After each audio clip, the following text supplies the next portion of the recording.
आज के लेक्चर का विषय है प्रकाश वैद्युत प्रभाव के नियम।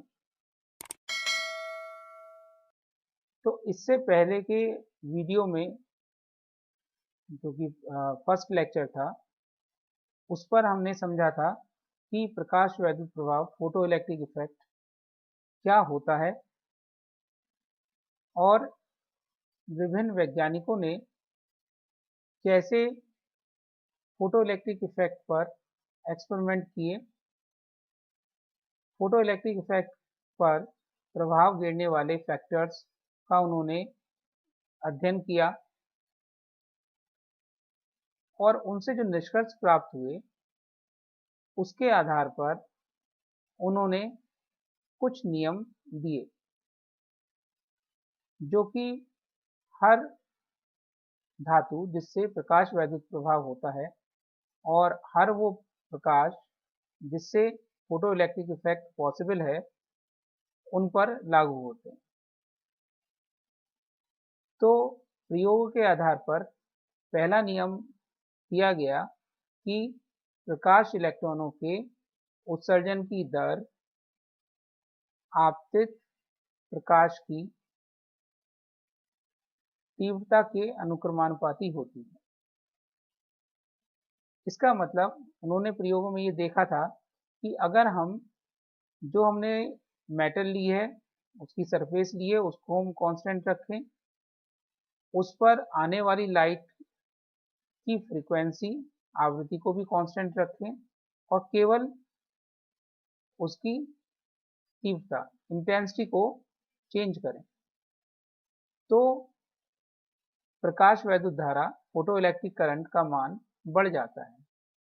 करंट का मान बढ़ना ये दर्शाता है कि कैथोड से एनोड पर प्रति सेकंड इलेक्ट्रॉन अधिक पहुंच रहे हैं। इस कारण ये निष्कर्ष निकाला गया कि rate of emitted photo electrons is proportional to intensity of incident light।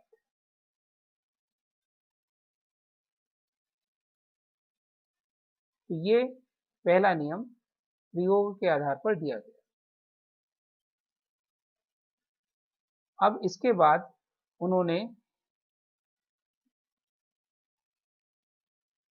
Change ये किया कि उन्होंने ये देखा कि जो स्टॉपिंग पोटेंशियल है या निरोधी विभव, जिसे हम कैपिटल वी नॉट से रिप्रेजेंट करते हैं, उसका मान इंटेंसिटी के साथ किस प्रकार से चेंज हो रहा है, जबकि हमने इंसिडेंट लाइट की फ्रीक्वेंसी और मेटल की सरफेस वही रखी है जो पहले थी।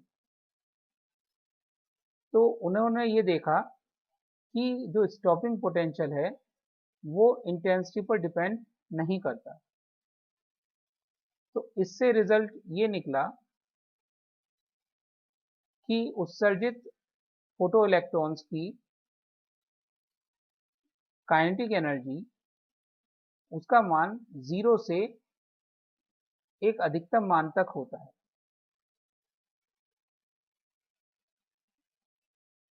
क्योंकि जैसे जैसे हम नेगेटिव पोटेंशियल लगाते हैं एनोड पर, करंट की वैल्यू घटती जाती है।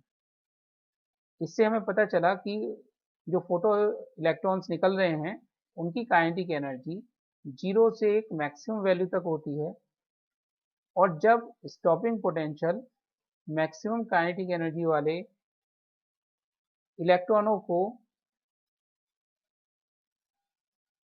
एनोड पर पहुंचने से रोक देगा तो करंट का मान 0 हो जाएगा। अब यही काम अगर हम फ्रीक्वेंसी बढ़ाते हैं तो हम ये देखते हैं कि फ्रीक्वेंसी अगर हम तीव्रता बढ़ाते हैं, इंटेंसिटी बढ़ाते हैं इंसिडेंट लाइट की, तो हम ये देखते हैं कि नेगेटिव पोटेंशियल लगाने पर ग्राफ उसी पॉइंट पर जाके खत्म होता है, यानी उसके लिए स्टॉपिंग पोटेंशियल सेम होती है,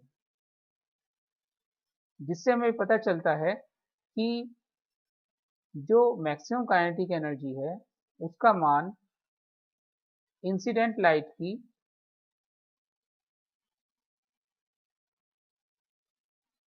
इंटेंसिटी पर डिपेंड नहीं करता है। जैसा हमने पहले वीडियो में देखा था कि जब वोल्टेज नेगेटिव होती है तो हर एक इंटेंसिटी के लिए ग्राफ सेम होता है।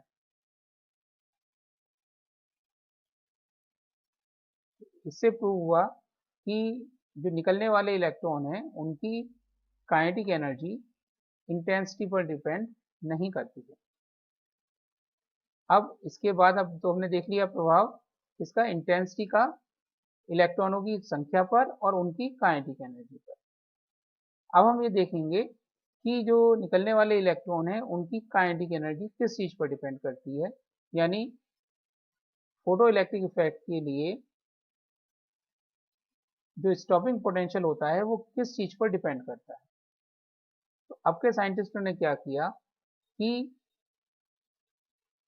इंसिडेंट लाइट की इंटेंसिटी को कांस्टेंट रखा और फ्रीक्वेंसी के मान में परिवर्तन किया।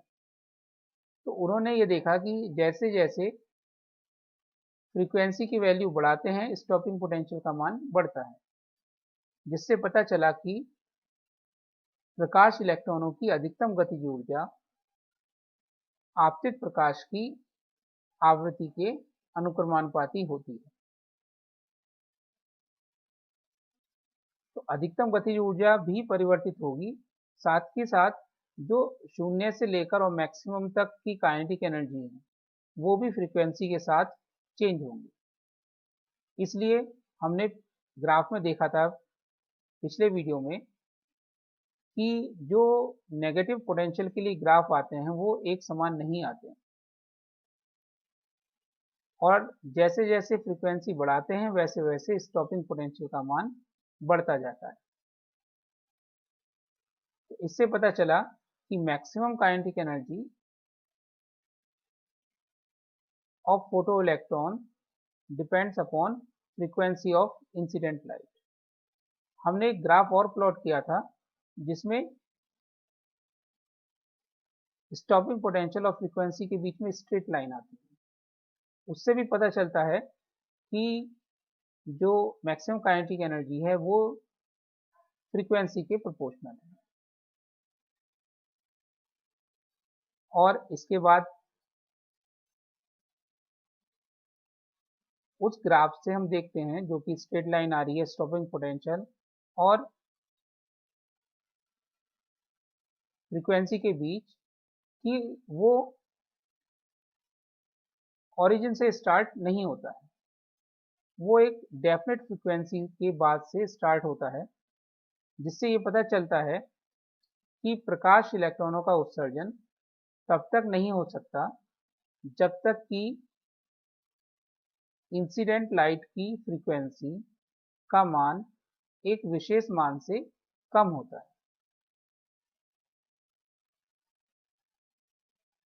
और इस विशेष मान को हम बोलते हैं दहली आवृत्ति या थ्रेशोल्ड फ्रीक्वेंसी या न्यू नॉट।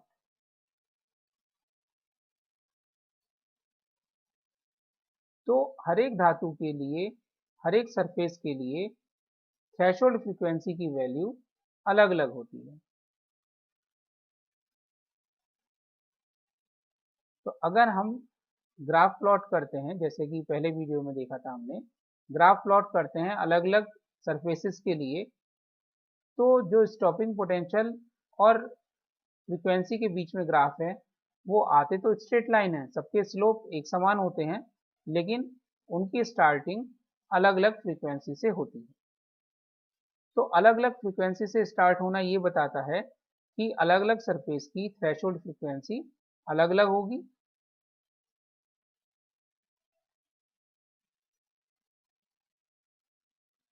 और स्लोप एक जैसे क्यों होंगे उसका एक्सप्लेनेशन हम अगले वीडियो में करेंगे, जिसको एक्सप्लेन करने के लिए आइंस्टीन ने अपनी थ्योरी दी थी।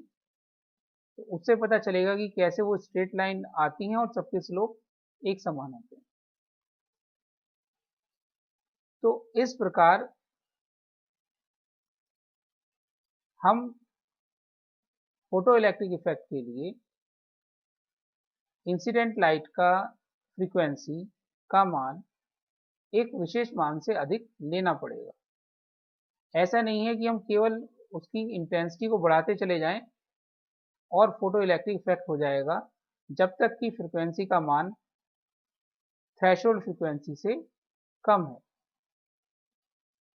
और अगर फ्रीक्वेंसी का मान थ्रेशोल्ड फ्रीक्वेंसी से बराबर या जरा सा ही उससे ज़्यादा है तो तुरंत इलेक्ट्रॉन निकलने लगते हैं, चाहे इंटेंसिटी कम भी क्यों ना हो। No photoelectrons can emit until the frequency of incident light is less than a certain value nu naught। ये ग्रीक लेटर है न्यू और इसके सफिक्स में जीरो लगाएंगे, ये बोला जाएगा new not called threshold frequency। However, be the strong intensity of incident light and this nu naught threshold frequency is characteristic of surface।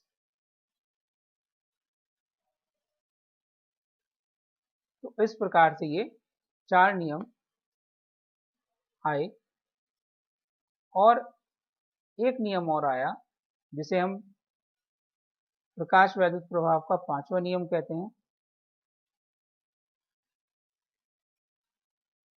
तो उसमें क्या देखा उन्होंने, वैज्ञानिकों ने, कि जैसे ही हम सुटेबल फ्रीक्वेंसी का, यानी जिसकी फ्रीक्वेंसी थ्रेशोल्ड फ्रीक्वेंसी से अधिक है, उसको सरफेस पर गिरते हैं तो तुरंत ही प्रकाश वैद्युत प्रभाव फोटो इलेक्ट्रिक इफेक्ट होने लगता है। यानी उनके बीच में जैसे हमने इंसिडेंट लाइट गिरी उसमें और निकलने वाले इलेक्ट्रॉनों में कोई टाइम गैप नहीं होता। ये उन्होंने अलग अलग एनवायरनमेंट में करके देखा और ये पाया कि टाइम गैप नहीं है। ये 5वां नियम दिया गया कि किसी पृष्ठ पर आपतित प्रकाश व इलेक्ट्रॉन के निकलने में कोई समय पश्चता नहीं होती है।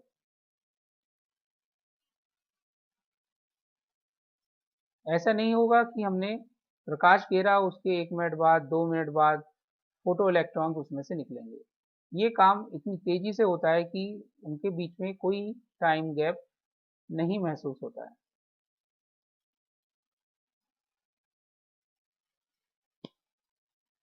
बशर्ते कि आने वाला प्रकाश की फ्रीक्वेंसी थ्रेशोल्ड फ्रीक्वेंसी से अधिक। तो इसको भी पुराने जो साइंटिस्ट थे वो एक्सप्लेन नहीं कर पाए उस वक्त जो थ्योरी प्रचलित थी, और इसकी भी व्याख्या फिर आगे अगले वीडियो में हम देखेंगे कि किस प्रकार से आइंस्टीन ने अपने सिद्धांत के द्वारा करी। यहाँ पर ये इम्पोर्टेंट है कि टाइम गैप नहीं था। There is no time lag between incident photon and incident light, photon की जगह हमें करना चाहिए light, and emitted photo electrons. Incident photon की जगह इंसिडेंट लाइट। तो इस प्रकार से ये 5 नियम दिए गए, तो इसमें थोड़ा सा करेक्शन कर लीजिएगा, फोटोन की जगह लाइट। तो इस प्रकार से 5 नियम दिए गए। अब हम अगले वीडियो में देखेंगे कि कैसे इनकी व्याख्या आइंस्टीन ने करी थी। उसके लिए धन्यवाद। अब हम अगले वीडियो में आपसे फिर मुलाकात होगी।